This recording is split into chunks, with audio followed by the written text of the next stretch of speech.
everybody. Thanks for joining us today. This is Ingrid Karazincir with the Positive Impact Project.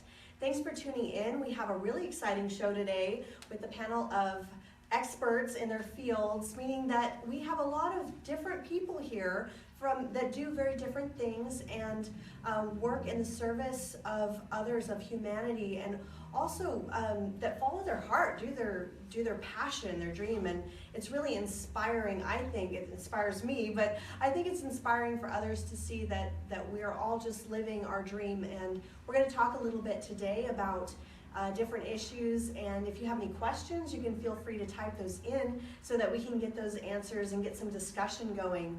And of course, we're going to just kind of free flow and talk about stuff that matters to us. So we're going to start out kind of introducing ourselves and telling you a little bit about who we are. So let's start out at the end here, John, if you want. Oh, I get to go first. Sure, why not? Hi everyone, my name is John Cramer, and I have a day job, but that's not really where my passion is. I am a professional violinist, composer, and arranger. And for me, music is the way I like to connect with the world and with others.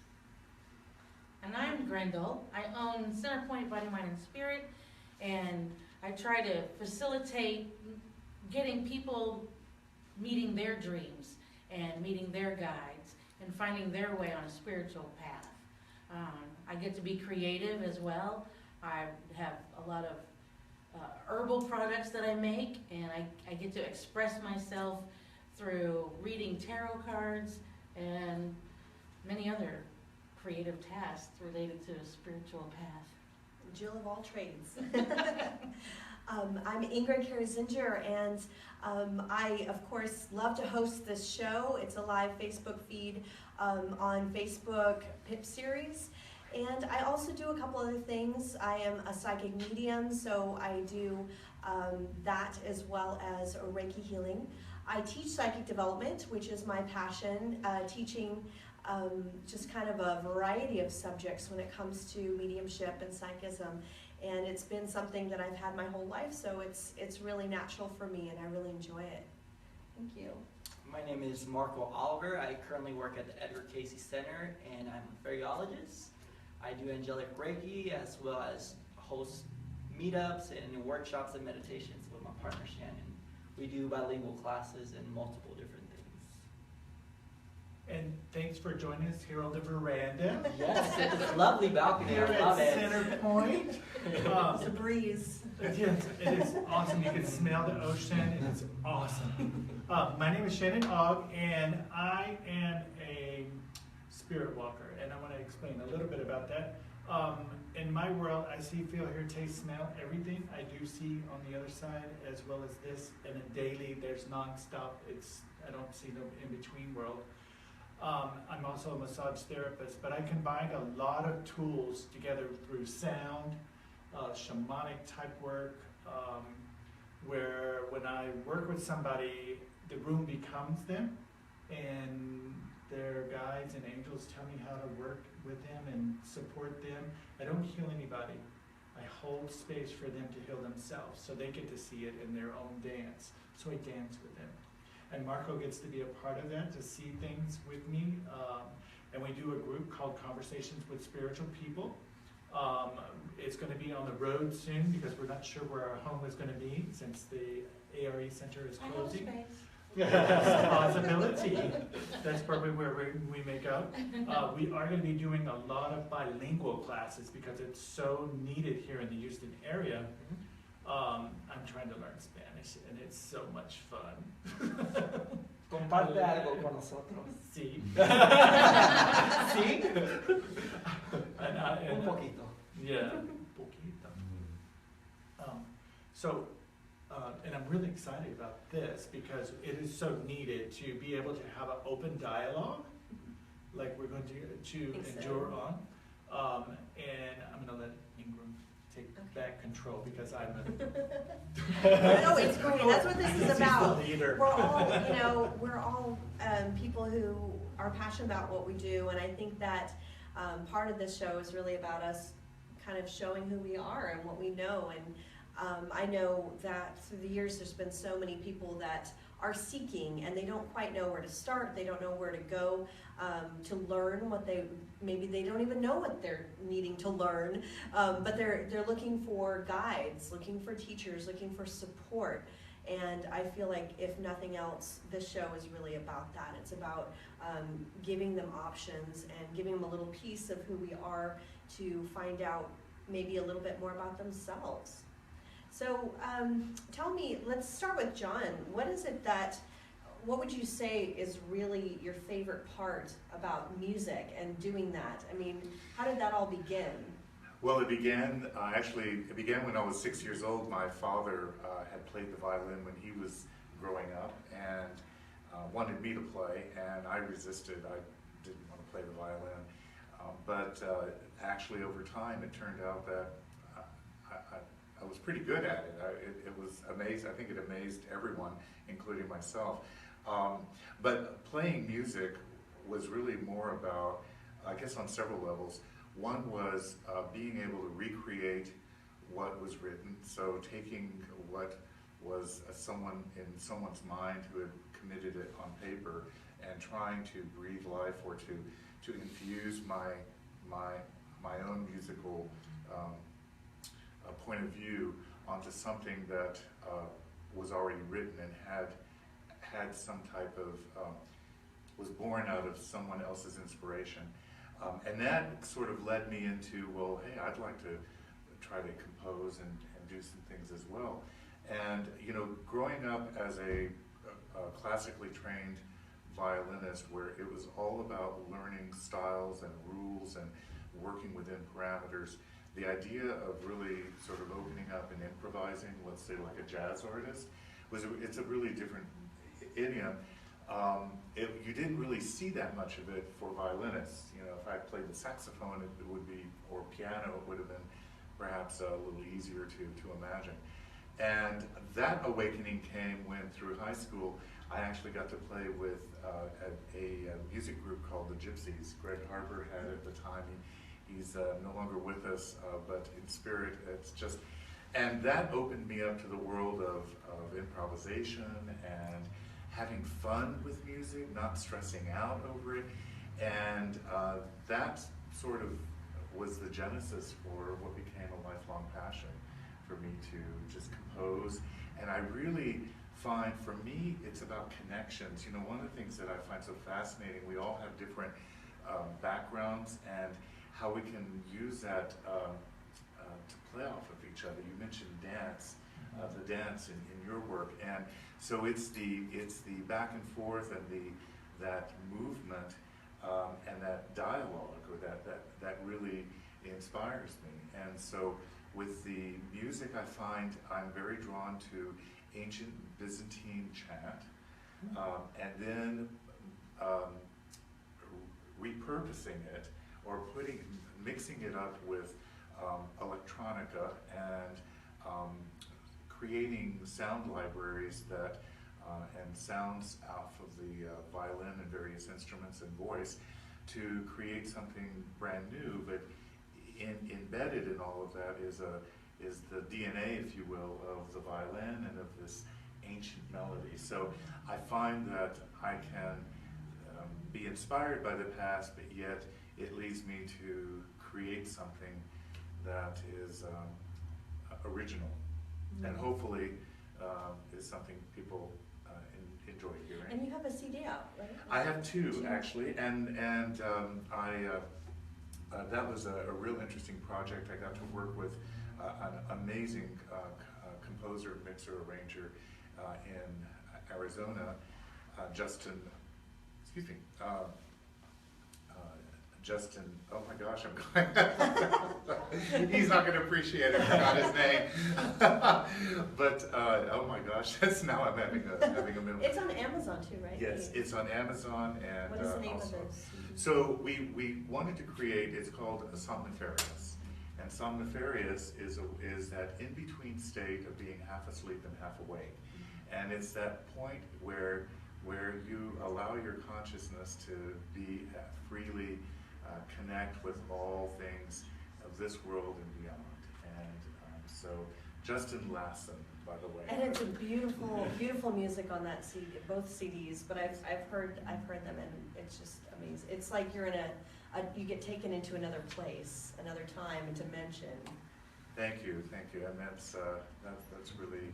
So that's been keeping me busy, but that's how I like it. Well, thank you. Well, how about you, Marco? What would you say is your favorite part about your work? What is it that you love about it? Empowering people through the healing arts. For me, it's all about the dance and the music. For me, the way I got into this work was expressing my authentic self. So coming from a shy, introverted kid to a, hey, I'm here, people are like, no, that was really you. It's hard to believe, but I'm very proud of my growth, because to be able to articulate and express through words, and be heard, and to allow others to, it's okay to express yourself through dance, through music, through writing. That for me is, I love teaching. That's my passion. Teaching kids, teaching dance, teaching, meditation, it doesn't matter. As long as I'm empowering, making a difference. See that That's aha why moment. I love this whole positive impact project, because we're making a difference by just being us. Yeah, that's the easiest way. Just be you. You don't really have to do much. You don't have to get off your couch even. That's Just be yourself.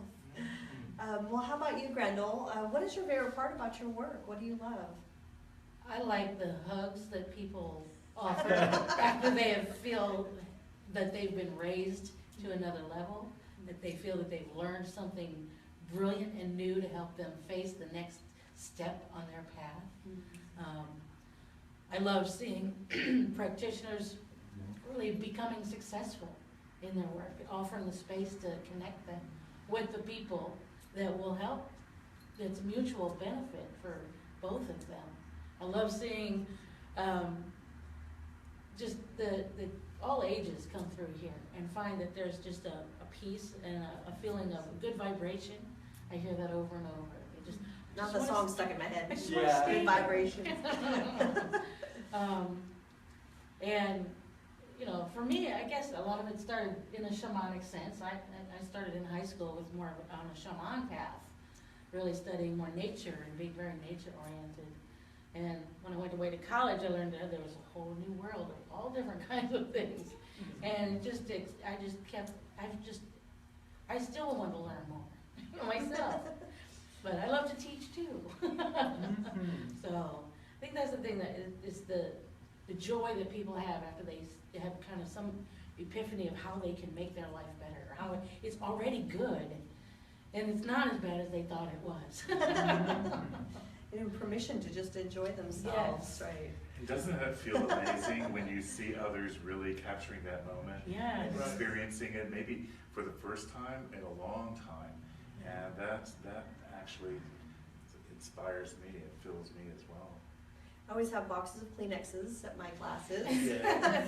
and sessions. It's just, those times where you're, being authentic and you're relating with them, the things that you see and feel, especially in the classroom where I have people talking to each other and doing readings or healing with each other, and the amazing bond that they create. And I tell them this is not psychic development. This is not about giving each other readings. This is something bigger.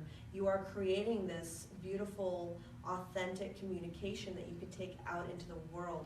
This is about looking at somebody and seeing into their soul. It's about feeling who they are and giving them permission to be authentic with you. And at the same time, you are being honest and showing all of those things to them. And if you take that out in the world and do that with your boss, with your person you work with your partner, with somebody in your family maybe that's giving you trouble, to sit there and be honest and put your heart outside of yourself and to look at them and see the beautiful soul that they are. I mean, just to walk away with that's what I love. I love to see people giving each other permission to be loved. It's not about loving, because I notice that so many people give, so many people are good at being of service or helping other people, or here, take everything of mine. But what I don't see is a lot of receiving. I don't see a lot of loving yourself or allowing yourself to be loved. And Yeah, I that's think one that thing I'd like to point out. that's really Like, important. You have to receive it too. You know, you can't Right. just give it away. You have to accept it and know that you are worth loving, love yourself, and receive that. Definitely. Well, how about you? Do you want to share about what you love about your work? I just love everything about it. I do. You just love love. You're I full do. of love. Well, you know, I was in the military and I had PTSD when I came out of the military, and so the VA put me on all kinds of medications and all kind of really crazy stuff. And I had a near-death experience in 1995, which really turned me on. I mean, just. So I've been doing this for quite some time now. And back then, I didn't have anybody to tell me, oh, that's not normal, you know. So I went through this experience, and so as I started doing it and started being and working with people, my passion is to help people in crisis, especially like they're going through grieving or PTSD or going through that, and they get it. They find peace, and a lot of times, and Marco would tell you, they'll be on my table, and when we're done, they're so calm and so that they're actually sleeping, and they like sleeping for the first time or resting for the first time because they haven't been able to do that, or just to relax. So I love myself, and I teach people that to love yourself and to be open to receive. I'm very intimate with someone. It's not what I'm saying. We can talk all day about everything, and we can do healing work all day long, and you'll never even, as long as you're opening up, we'll have that experience. And that is the part that people get afraid of about receiving. And I want to share this little experience that I had. I had a dream, and I believe I shared it before, where I was in this dream, and this person came and started dancing with me, and it became very awkward. And so in the dream, the person backed up, and I backed up too, and I'm like, oh my God, I felt very awkward. And the person said, love me the way you can love me, and let me love you the way I can love you. Because I had such, I had an expectation on the way that person is supposed to love me, you know. And so if I allowed that person to love me the way they could, then that experience, I mean, it's like the music started playing and the dance became so beautiful, and the orchestra was playing, and this whole experience started happening because we were loving each other without any expectation. I was only allowing, and in humanity, especially Americans, we have a really difficult time about letting somebody love us. And it gets kind of weird, like, oh my God, you know. And if you notice, there's always a seat in between, like in a theater. Yeah. Everybody always wants a little seat there between, because it's like, don't get too close to me. But one of the things working with the other side is they become so intimate with us, and they just become in our heart space, and I make that heart connection with them when I'm communicating, and I make that heart connection. But one of the things that people say, well, how can I do? Well, while they're still here, make that heart connection with them. And they will come, you will know it's them, because you know that feeling that you feel with them. Because when they step in and start talking to me, or I don't call it talking, it's just like this, and knowing they're having this experience with me, it's very beautiful to me. I become very honored because they're in my space. And so getting to do that for somebody to support them and I wouldn't call it healing, just being the witness. Yeah, being the witness for them. And it's beautiful. And it's really amazing, you know, how people can have conversations, families, friends, you can have conversations for hours sometimes, and you still aren't really paying attention to the other person. You're not really listening. Yeah. So it's also about learning how to listen and to pay attention. That's rampant in everything. I notice it because I'm very sensitive when I go to a concert. And it can be anything from, you know, high-priced, you know, world-class performer on stage or artist, or it could be a kid's, you know, a student recital. I feel that it's anyone that has the guts to be able to get up on stage and really allow themselves to be vulnerable and to perform, to express themselves, deserves my full undivided attention. And it really annoys me, if I could just share a pet peeve, so this might as well just get it out there now, you know. Get it out. Is when I'm and in the audience, when I feel people are just treating what's going on stage as background entertainment that is sort of taking up airspace while they're checking their phones, or they're having a conversation with someone, or they're busy doing other things. I notice people even fidget. It's like it's a real challenge to be able, or a rare thing for me to sit in an audience and just listen, just do one thing and really absorb, be there present, in full presence to experience it. And I think we do that when we eat in front of the TV, when we try to multitask, and we tend to glorify multitasking as if it's some virtue, when in fact it just, I feel that it just takes away and diminishes everything we try to do in the moment. And all right, I'll get off the soapbox. I think I made my point. You're saying And then some. that we do that. We tend to do that, and even all of us have done that. Where we don't really listen, or we're feeling like there's something else that we should be doing. Even if we're doing something, even if it's productive, we think, well, I still should be doing all these other things.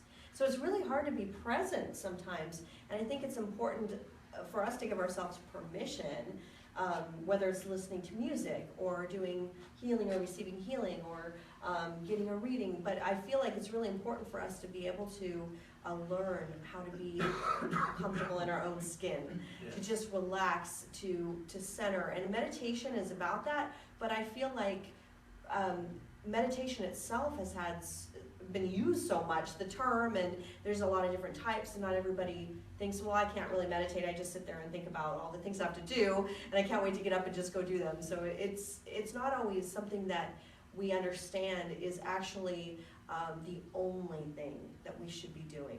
The only thing, and that is being mindful. And it doesn't mean you sit on a mountaintop. You may try that for a year where you learn to meditate, but that's only to prepare you for the rest of your life. It's only preparing you so that you can go out into the world, into a busy street, and meditate there, or be able to sit and be comfortable listening to someone, because you don't have anything to prove, because you don't necessarily have to be talking all the time. You can listen and absorb those things and feel them. And I think that in this spiritual world, I think that's what a lot of people are seeking, is how to do that. But they might not understand that that's what they're looking for, is just to be mindful and okay. I think a lot of my clients really just want someone to hear them. Mm-hmm. That's right. They need to be heard and gotten. Right. And it's really, I think a lot of people in this spiritual community are providing that love. Right. giving the attention and love. And so does anybody in the audience, we do have an audience, have any questions for us? Questions. That means like you. Not the audience online, but the audience present. Either way, if there's Either any way. questions. The live studio audience. Yes, live studio audience. So if you're out watching this live, you're more than welcome to post pictures. Those pictures. What kind of pictures? Saturday night, you never know what you're going to see out The there. fifth picture on your camera. Questions on anything we've been talking about, or any other questions comments? that's available? Comments? Do y'all have a question? Yeah, anybody? Or What we about can dreams? tell- Can you tell me about dreams? Dreams? Your biggest So, dream. What in particular about Yeah, dreams? just what they mean, or why we Because I have know that. that I know that my dreams are directly tied to my emotions, but sometimes they're a little hard to figure out. Okay, You know? so let me jump in here. You guys can all say something. I've seen two different types, and one way to recognize, I did a lot of dream work myself, one way to recognize is whether you're looking out of your own eyes or not while you're dreaming. So to kind of pay attention to that, If you're looking at everything else while you're doing it, that means that you are actually having an experience. It means you're actually doing something while you're sleeping in the sleep state. Now, when you leave your body, you get out of this third dimension. Time doesn't exist. You don't have confines of where you are, who you are, what time you are. So you can leave for a lifetime and come back when you wake up in the morning. So there is that. There's one aspect of you experiencing things, and that doesn't always make sense. And the other part is that you are playing out emotional things that are going on with you and trying to work them out, and that's where you may be kind of looking down at your body, or out here. Again, it's really easy to tell, and you can try to, like, even in your dream, remember, like, maybe I'll try to see if I'm looking at my hands, see if I can do that. So did you have insights? I've never thought about that. Yeah, I would say the same thing, because when I have my, I call it spirit walking in my sleep, it's just like you said, it's like, oh wow, I need to do my nails, But, I'm wearing different clothes, I can look down at my feet, I can walk around and I have conversations with people. I call it, a lot of times I'm going to school, or I'm teaching in the other realms or doing work.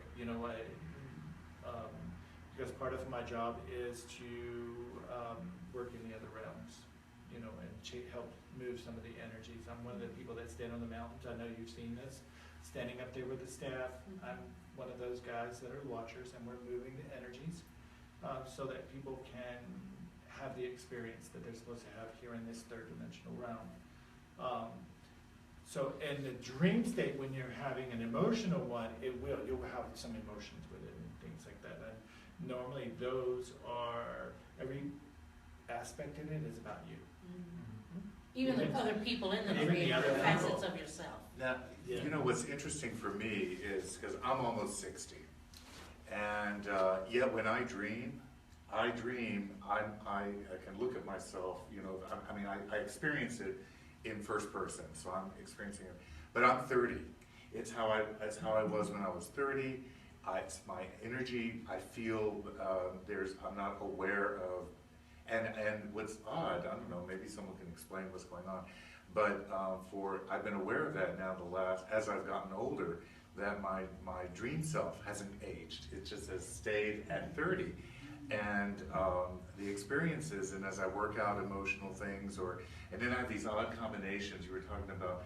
So I lived in Europe for many years, so when I have my German-speaking friends intermingle with classmates from high school, and then parents, and they're not speaking, the same language or different languages, but they're in these odd combinations, then I kind of go with it. But always first person. I love dreaming. And I've never been able to control the dream. I always like to, okay, here, I want to have this dream tonight. Make it a real zinger. I want an adventure, or I want a romance, or whatever, and it never happens that way. Well, I did dream work for a while, and one thing that she had us do is basically write down things in the morning.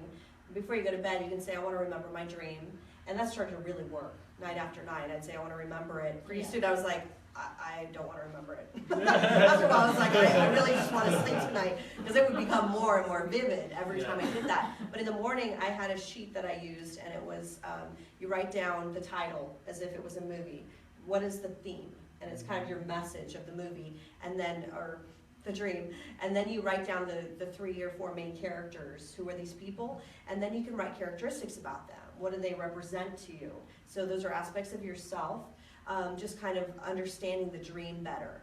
When you do that, you're also bringing to the surface details that maybe you wouldn't have thought of if you weren't writing them down or talking about them. So you do that every morning, and you find that your dreams become more and more and more vivid, and then you start doing lucid dreaming, and that was a lot of fun when I started doing that. Yes. We start taking control of the dream, and again, it started to become so overwhelming that I had to stop because it was interfering with just my regular awake life. So it's really about exploring that, and I suggest everybody explore that. Yeah, I to see definitely how it want to explore feels. that. And also, as far as the age goes, as a medium, I see dead people. It's a line from a movie. But I see dead people, and I would say that they always come in a form that they love the most about themselves. So they don't necessarily show up looking like they did when they died, or even maybe how they lived their life, but in their ideal form, what they like to see for themselves, because they can do whatever they want. So I was just going to say, you wanted to be that way, and you're etheric. That's what I think it is. It's the same thing. I get the same thing. Yeah, they show up the way they choose, like their best. Yeah, put on their best suit. And show up. Like How do you like me now? For How do you like me human now? form. Yeah. Birthday suit. Well, I had this I one. have that. Never dream know. before. Trust me, you see everything in this line of work. Yes, Nothing you shocks do. you. And you hear just about everything. Yes. They will tell it all. It's like a priest, you know. It's like stays in that confession booth, but you still have it running around your head. Like, Yeah, you go, woo. it's not That was mine, it. it's not mine, it's not mine. That was an interesting story. Do you guys have any other questions that you can think of? Anybody on there have a question? Comment? No, they're all like, oh. Comments. Thank you for Comments. loving and commenting. No That questions, yeah. warms our heart too. So as far as this work goes, what are your challenges? I was going to ask. You talked about your pet peeve a little bit. I was going to see, what about you guys? What is kind of a challenge for you doing this work? Marco, do you want to chime in? I have to think about that one. Okay. I think for me, because of what I do, people really think that because I'm such a spiritual person, that I'm not human. You don't have feelings and things like that. And if you do something that's like out of the norm, like, whoa, you get called a hypocrite, or you get called this or that. It's kind of weird. And I'm like, but I'm still human. I'm still here having the thing. Don't put me on a pedestal, because I will fall off for you. Because I'm just a normal person. I didn't ask for this, but it happened. Well, I guess I did, because you know, everything is the way it's supposed Depends on to what be. layer Yes. we're in. Right? I was just Yes. ready. And really and truly, we're in this great, even grander awakening space that we're going. And that's where people are so in judgment of what everything is happening right now. And so they'll be really in judge. And that's the main thing for me, is like, wow, please don't put me up there. I'm just human, and I have this experience, and I'll go drink beer with you any day, you know. And I do eat meat, I'm sorry. Oh no! You know, it's funny. I since I became a vegan, I have heard so much crap about that, and it's funny because I would never have thought that, and it's a new thing for me being vegan. But people are really, they get the up in arms about it. It's like, Yes. it's okay. I'm not stopping you from eating meat. I Don't don't take it know. personally. You know, a Big Mac I'm is not the gonna heart rip of that my cow. spiritual center, so I'm very That's proud of true. that. And you know, when people get lost in the third dimensional realm, because this is your body, and you get lost that this is your body, and this is all that, this is your soul, that this is, you miss it. Because I am not this body. I am a soul. I am a spiritual being that's beyond this. My body fits inside of my being, and my being doesn't fit inside this body. I tried that. It doesn't work. It don't work. It hurts. And we become to realize that we're this incredible, beautiful being that is here having this God experience, and allow ourselves just to enjoy. Now I'm saying, take care of your temple. This is your temple, you know. But when you say, oh my God, if you're not that, well, you're putting negative on that food.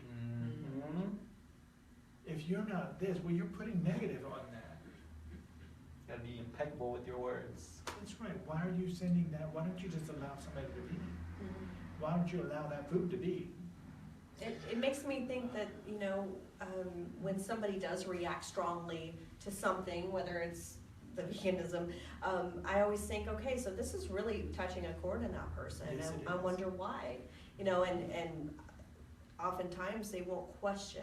I'll ask myself if I get upset about something, or somebody says something that I react to. I think, okay, why am I feeling this way? Because I only have control over me. I can't tell everybody in the world, well, you all need to be quiet because I want quiet time. Everybody, just be quiet. I mean, we can't do that. So it's funny, we actually think that other people should adjust to our comfort level, when really, I only have control over this. And even if somebody does something I don't like, I still only have control over this. So we need to go in and ask ourselves, what is it that I can adjust to make it better for me? That's like Buddha. Buddha, when the guy come and just chewed him out, just all up on him. And Buddha stayed very calm. And after the guy left, his parishioners came to him and it's like, Master, why didn't you like rip him a new one? And he's like, what about me? It was about them. Yeah, I'm happy. I'm I'm just happy. sitting here having a good time. That's right. I don't have a problem. Yeah, it's about them. They're showing up. And a lot of times that will happen to me because I won't lower my energy for you. You know, if you want to come and play in my room, come here. I want to show you something that's really cool. But you may have to deal with some of your stuff on the way up. You know, I want to talk a little bit more about the challenges in the area of the creative process, whether it's with music or photography or writing or painting or movement. You know, we live in an age where so much is specialized and requires a lot of training, and there's some styles, and there is an expertise that is required to be able to, and technical facility. What happens, and I think professionals get caught up in this, and I got caught up in this, when I was trained to listen to music, for example, through the ears of a professional and in a very judgmental way. I've judged music competitions, just recently for Fort Bend Symphony Orchestra with their young artist competition. Just amazing talent. That was just very exciting. But where we seem to disconnect is when we are always listening through judgmental ears or looking judgmental eyes and saying, here's the faults, here's this ideal that you're striving, but here's the distance from where you are to where you should be, and we always focus on the gap that we need to close. And in our training, we learn if we can continually close and get closer and closer. Of course, it's like chasing after the horizon, but that you're always moving better, or moving toward. And what we fail to do is actually, we forget just the sheer joy of singing a song. And not that it has to be a trained operatic quality, but for any of us to la la la la la, just because it sounds so nice and it's fun to do. Because it's fun. And it's fun, you know, or to get up and dance, you know, or to write a poem or a sentence, or to shoot a picture. And so on one hand, technology has made it so easy for people who have not had musical training or have not studied photography or graphic arts. With this software, we could do amazing things and express our creativity. And yet at the same time, those that have really followed and developed, spent dedicated years to pursue and cultivate their craft, can get caught up in forgetting how to enjoy it and what's led them down to begin with. So what I guess would like to ask you all is, what was that moment when you knew this was your purpose or your life purpose? I'd be curious to hear what your thoughts on that. You go ahead. Ladies first. I was a cascade of moments. Cascade, I like that. I got stung by a bee in the middle of my forehead when I was about 10. Had awoken that. It was a whole new reality. And then I think in my teen years, I discovered transcendental meditation. And transcendental meditation really, again, kind of emphasized that I wasn't on the same wavelengths as the rest of the people that were around me. And I just saw things differently. And then when I did my first tarot card reading for someone playing around, and I just got into started just channeling through me, and the person sitting across from me went, "How did you know that?" I realized there's something to this, and there's something more I need to know about this. And this, connection that seems so transcendental, it happens every day. It's not just a meditative moment. It's all the time. And I would say for me, it was, you know, I was a medium since I was a child, so I had a lot of what were very scary experiences because I didn't know what was happening. And my mom she started with transcendental meditation with the Dalai Lama and all that. She was always she studied all religions. They raised me Mormon, but she was always driving them nuts with questions that they couldn't answer in church.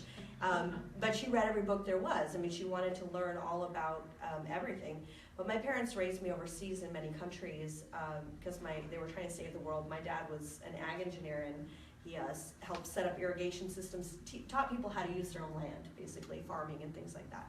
So I was in very interesting countries, but he was very psychic, and he was afraid of it. And then my mom was a healer, and she was encouraging the gift in me. So I had that, and I would say that growing up, you know, she had me teach meditation classes with her when I was a teen and got me into Reiki. So I started really early on professionally doing this, but I've always had it since I was little. But I'd wake up in the middle of the night paralyzed on my bed more often, just all the time, because there'd be something in the room with me. And I would be paralyzed with fear, and it would take me a while to get the guts to get up out of bed and run down the hall to my parents' room. But I always felt it. Sometimes I would see it, sometimes there'd be movement. So it took me a long time to recognize that what was going on and what it all meant, and that I was a medium. But that is also why I became very passionate about this work, about teaching, because I don't think people should go through that. I don't think if they are having those experiences that they shouldn't have a guide or teacher or somebody to help and support them, because we all have those experiences. All through my life I've had people tell me they've had these kind of experiences, and I'm very passionate about helping people to know they're not alone, and that there's plenty of things you can do to go in a better, you know, to help yourself, basically learn how to use it. So that, I guess for me it was always, but how about you guys? For me, it was more of a exploration, trying to figure things out, because I would experience things, but I didn't have a point of reference. I had nobody that I could speak to and express these things. Oh, hey, I'm hearing these sounds coming in my ear. I might hear this like annoying sound like woo or whatnot. And so it became, you know, a little bit scary and nerve-wracking, because I didn't realize I was an empath. I was feeling things, and, you know, I would know things and I would express them. I'm like, oh, you're feeling this. And they're like, why? And, you know, they'd get defensive. They're like, no, I'm not. I'm like, but I feel it. And they're like, you're just a kid. Like, so I had to step back, introvert, and, you know, go read, find things that would give me a point of reference to understand what I was going through. And once I started that exploration and I started learning, I'm like, I wanted to share that. That's where I'm like, I want to teach. And I've always had a passion for teaching things. I'm like, oh, look, if you do this, it works for this. Mm-hmm. So that empowering through my own life experience, I'm able to help other people through, you know, my own life. And I think that's a beautiful thing. Because we all do that. Mm-hmm. Through our own story, we're able to help others.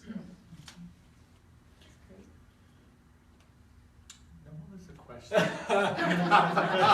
a moment where you knew this was your work. Oh, yeah. Let me see. There's been so many of those. Was it the near life experience? But I think that, well, for me, was the first time I did a reading, and I had taken Reiki. I had my near-death experience, and I was seeing all these things, and I had went to church, and I told my pastor that I had this experience, and the next Sunday he was telling me that I was a witch in front of the whole place and everything like that, and it was like, oh my God, I'm gonna just, well, my peeps weren't gonna have that at all, you know. So I kept dreaming about this man in my dreams and everything, and all of a sudden one day there's this white eagle sitting on the deck of my parents' porch, a real live white eagle. He was white. And I'm like, okay, there's something really cuckoo for this Cocoa Puffs. And because I was like, who are you? You know, who are you? And so there's this thing, and then ended up meeting my Reiki master and getting a tone to do the Reiki.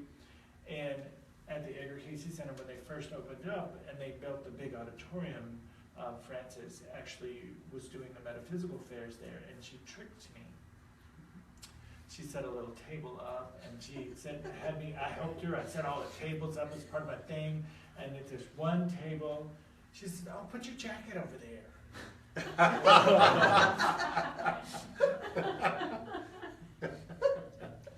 And so we get to go in, and she says, oh, the person didn't show up. Shannon, sit right there. Wow, that was Here. elaborate. Joyce, I don't know if you know Joyce Long, was the very first person I ever read. And I sat down, and all of a sudden I started seeing all these things, and I'm just saying what is coming out of my mouth. And before I knew it, I had a line of people just waiting to see me. And you know, that really gets you is when you sit down and you keep seeing this. My second reading was, I kept seeing worms, boxes, and lots of money. Just kept coming, and I'm like, I am not going to say that. Worms, boxes, and lots of money. And my guides kept saying, you're going to say worms, boxes, and lots of money. They don't leave you, let you off the hook. And so I said, okay, I'm just going to say this, worms, boxes, and lots of money. The woman just like to fell out. She said, oh my God, me and my husband just bought a worm farm. Wow. And there's just boxes everywhere. We It's don't gonna know be what to lucrative, do with right? it. And then I said, it's going to make lots of money. So I think that point really set me into a place of, wait, I need to pay attention to what these people are talking to me.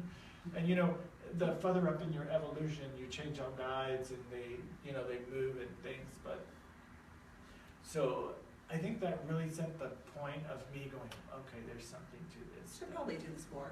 Let's do this more. And then all of a sudden it was like, oh, hey, can you get up and can you call my family and tell them? I'm like, you know, at that point, it's in the middle of the night, and I'm like, I have everybody coming at that point. I did, you know, investigation for police departments and different things like that. So we had a lot of, and I had to just go, no, you got to go to the waiting room. I'm not the, what do you call it, the ghost whisperer. I don't go find people's families for them. Yeah, you know, early on for me, I remember that happening though. I'd see a wanted poster, like Yeah. missing persons, and then I all of a would sudden have a vision of the picture of Yeah. the person missing. I'd have a vision of like their body in the side of the road, and then a couple days later or weeks later, I'll see on TV exactly what I saw, and I'm like, nope, not doing this for a living. I'm not gonna. That's not what I It felt becomes called very, for. it becomes very weird at that point because it's like, I mean, some people are good, you know, they Yeah, have the that's what they mentality do. for Yeah. that, but it was not my thing. Not for me. Were you gonna? No, I was, so I had taken, this was several years ago, I was in a psychic development class, and we were doing practice readings and writing things down, and so, and it was one of those blind things where we were paired up afterwards to, it wasn't clear to me who I was doing a reading on, I was just picking things up, and I wrote some things down. It was very dark, very deep, and I was troubled because I felt very uncomfortable sharing this with whoever was was going to, because it was not to me it was very risky to do that, and so I was in a dilemma as to whether I should even do that or not. And then I got paired up with someone who was very bubbly and had quite a when I found out that this person was, that I was to give this very dark, not sinister, but extremely dark and serious type of commentary to someone that was so positive and bubbly and grounded, and I knew immediately, well, this was a mistake. There's just something wrong. And when I shared it with her, she at first laughed it off and said, well, this isn't about me, John, this is all about you. You're searching stuff really inside yourself. And I'm thinking, really? Okay, maybe there's some dark stuff in there I really don't know about. But I'll take it. And the person who led the class counseled me later. We went out for a drink afterwards because I was really upset about the fact that, this seemed to be like a real misfire. Anyway, And I was told, well, don't worry about it, you're learning, and you know, and it's okay, it's okay. And then 2 months later, I got a call from the teacher and said, John, I need to tell you that you were spot on with this particular individual, because some things actually came up, and so it turned out that that what I had written down was in fact very much what was going on, and when this individual was able, I guess when it was the time was right, it surfaced, and surfaced in a very, very negative way. And that was for me the first time where I got I realized that this is serious stuff. Yes, it And that it's not just, you know, those that just look for an aficionado or to have an interest and to dabble and and with well-intended spirit. I really felt like, oh my gosh, you know, this could really go sideways. So it scared me off, and I didn't go back because I felt that, you know, I could do more damage than not. And I've learned now, when I get these kinds of signals, especially when it's so so different from what you see going on, that I instinctively, my first impulse is to question myself and to say, well, that can't be true, because I must be my own anxiety, or I try to second guess it.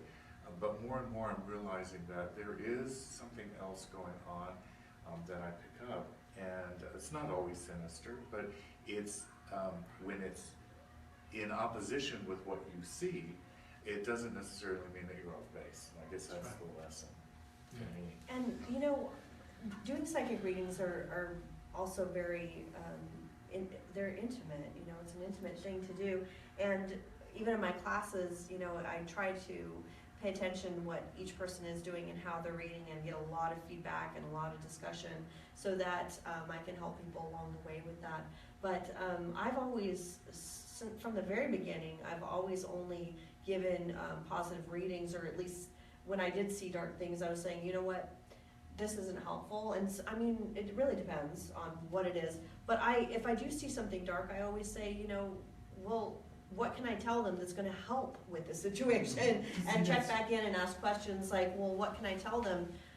Like, you know, if you see them go off the road, you think, okay, well, you can say, hey, just drive safe tomorrow, or, you know, ask for insight on that. So it's always good to, you know, keep checking in and ask more questions too. And as a tarot card reader, I developed a system where, you know, I lay the cards out, and if I see something, I have like these 3 extra cards that I throw called the inspiration cards. So if there is something that's difficult to deal with, and there's an answer there to help them deal with that, and, you know, waylay that problem, or avoid it, or just face the facts more clearly and overcome it. And I always, you know, I always tell people it's important to get the right support to, you know, make sure that you have somebody helping you and guiding you along those lines. Yes, that's why we were just having a conversation today, because I was teaching today, and one of the things when I work with somebody, I always have a Rolodex of people other than just me, because I have therapists and doctors and people that I can refer to my clients to, because I do take it it is a lot of responsibility. And when I do see, like, I'm kind of like you, when I see something that's kind of negative, like especially if they're having issues going on in their body, and I get that red flag that like, whoa, you better attend to it, I'll say, hey, you should go to the doctor and get a checkup. You know, I'll make it kind of like, hey, just go get a The last time checkup. we had one. And then, you know, if it's something really big, I say, you know, why don't you go have a checkup and let them check this out and just prove me wrong. Just prove me wrong. And if it's wrong, hey, it's good. You got a checkup. But if I'm right, I just helped you out. So you proved me wrong. Yeah. Well, And 9 times out of 10. well, do you guys have any other questions for us before we wrap up our show today? You know you want to ask something. No, they really don't. So I don't know, I think it's really, you know, an amazing thing when people follow their heart. I know I meet so many clients that come and they're doing something or living their life a way that maybe their parents wanted them to, or that they were told, no, you shouldn't do that. And so they have the split of what their heart wants and what their head tells them. And I feel like the show and people like us are saying, you know what, you can do it, you can live your dream. And sometimes it's a transition, sometimes you have to overlap a practical thing with, you know, the thing that you desire and love. Sometimes you can do both, or you can do several jobs, you know what I mean? But to understand that there's a place for everybody in this world, there's a place for every skill and talent, and that we need to be able to express ourselves in the way that feels good to us, and that keeps our body healthy on all levels, so that everything is moving, everything is getting expressed out of us, and that's how we stay healthy, is by shining that light. So I hope, if nothing else, that everybody can inspire you on this show. And thank you all for being here on the panel today. Thank you for having us. And they have their show individually. I have interviewed them. So on pipseries.com or Facebook, Pip Series, you can see their individual shows as well. John, yours is coming up. It's coming up February 22nd. That's right. I may put a plug So in. yes, we're going to be talking one-on-one. Live. So Live. everything's live. So thank you all for tuning in today, and I really hope that you have a blessed rest of your weekend. And we're starting off the year of the Rooster, where there's going to be a lot of luck and great things coming our way this year. So stepping into your power and dressing for the job you want. So make sure you go out there and get it. Make noise. Thanks everybody. I hope you have a great Bye. weekend. Bye-bye. Bye-bye.